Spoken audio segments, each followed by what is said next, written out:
कृष्णार्पणमस्तु भाग 7. ते गुरु पुढे बोलू लागले की माणूस म्हणून आपण इतरांचा जो मत्सर करतो का, तर कोणी सवर्ण असतो, तर कोणी हुशार असतो, तर कोणी देखणा असतो. म्हणजे काय, तर आपल्यापेक्षा कनिष्ठ व्यक्तीचा आपण मत्सर करतो. हे करणं योग्य आहे का? जर तुम्ही भगवंताला मानता तर मग असा एखाद्या व्यक्तीचा मत्सर करणे कितपत योग्य आहे? माणसाने माणसाशी माणसासम वागणे खरं तर आजच्या युगातला हाच मोठा धर्म आहे, पण तसं वागलं जात नाही. आता तुम्ही जेवढे माझ्यासमोर बसला आहात, तुम्ही सगळे तुमच्या जीवनाच्या एका विशिष्ट टप्प्यावर आहात. आता खरं तर तुम्हाला मोह, मत्सर, काम, क्रोध, मद, लोभ यातून बाहेर पडायचं आहे. हो ना, सगळ्यांनी माना डोलवल्या. पण यातून बाहेर पडायचं असेल तर काय करायला हवं?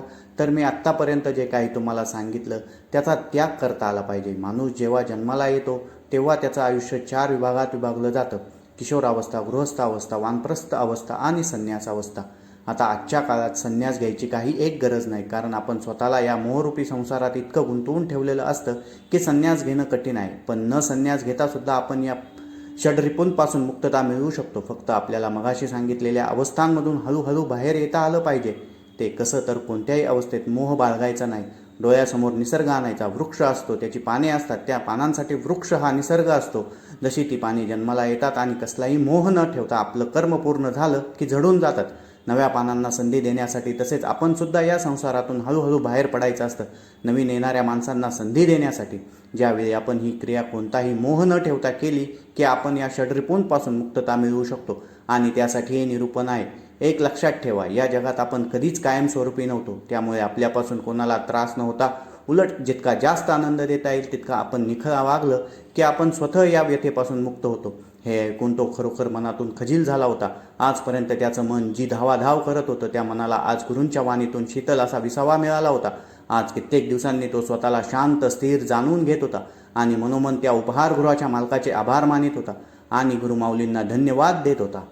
गुरु पुढे सांगू लागले की आत्तापर्यंत मी तुम्हाला आयुष्यात काय सोडायचं हे सांगितलं, पण तुम्ही या रावळात जर चोहोबाजूंनी लक्षपूर्वक बघितलं तर तुम्हाला इथे अनेक पुस्तके दिसतील.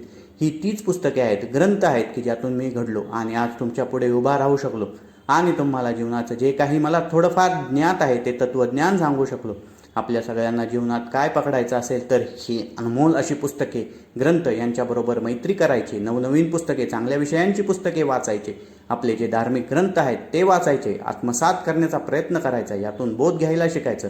कारण पुस्तक आपला असा मित्र असतो की जो तुम्हाला योग्य दिशा देण्याचं काम करतो. समाजात माझ्याहून श्रेष्ठ गुरु तुम्हाला लाभतील किंवा लाभणार देखील नाहीत.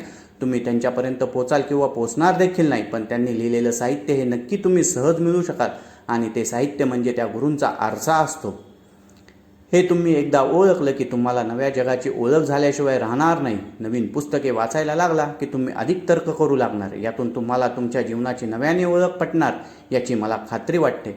याचं उदाहरण असं देता येईल की आपण रुळलेल्या वाटेवर चालत असतो, त्यात मोह माया आपल्याबरोबर असते, जे की मी तुम्हाला आधी सांगितलं आहे. आणि ही मोह माया आपल्याला या जीवनात अडकून ठेवते. म्हणजे काय, तर कोणाला तरी कमी लेखून राग, एखादा निर्णय घे, अनैतिक धन मिळवण्यासाठी धडपड कर इत्यादी. पण नवीन एखादं पुस्तक, ग्रंथ आपल्याला अशा गुरूंचं चरित्र दाखवतं की आपलं मन, आपली बुद्धी ठिकाणावर येते आणि आपण ती रुळलेली वाट सोडून नवीन वाटेवर जाण्यासाठी प्रयत्न करतो.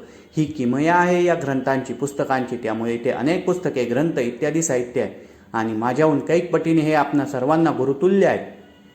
पुस्तकांविषयी कोण असं बोलू शकतं? आजपर्यंत ग्रंथ म्हणजे जाडजूड पुस्तक म्हणून तो नाक मुरडत होता. पण आज जेव्हा स्वतः गुरु असे म्हणाले की माझ्याहून श्रेष्ठ कोण असेल तर ही पुस्तके, हे ग्रंथ, हे सगळं साहित्य हेच खरे जीवनाचे मार्गदर्शक आहेत.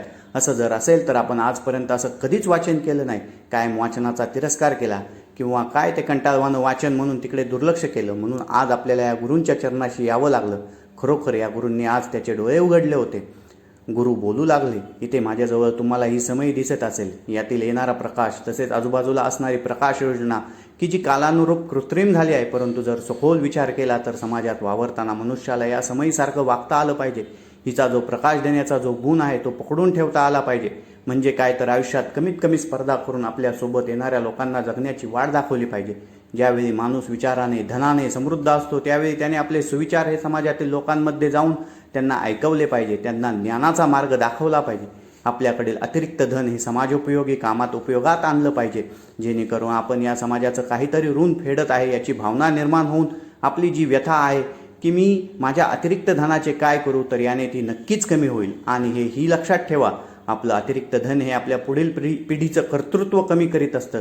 येणाऱ्या पिढीला आपण अतिरिक्त धन आळशी बनवत नाही ना, हे सारखं पाहिलं पाहिजे. कारण पुढच्या पिढीने सुद्धा मेहनत केली पाहिजे, त्यांनी सुद्धा यश अपयश भोगलं पाहिजे, त्यांना सुद्धा ऊन वारा पाऊस थंडी याचं महत्त्व समजलं पाहिजे. म्हणजेच काय तर कोणत्याही परिस्थितीत जगण्याची कला त्यांना आली पाहिजे. यातूनच समाज सशक्त होत असतो. गुरूंच्या या साधक मार्गदर्शनाने त्याची आणखीन एक मुलांविषयीची जी व्यथा होती ती सुटली होती. तो मुलांच्या बाबतीत खूप चिंतित असायचा की मुलं मोठी झाल्यावर काम करतील की नाही, का मी मिळवलेल्या पैशावर जगण्यात धन्यता मानतील. पण त्याने मनोमन ठरवलं होतं की आता आपल्याजवळील अतिरिक्त पैशांचं करायचं काय.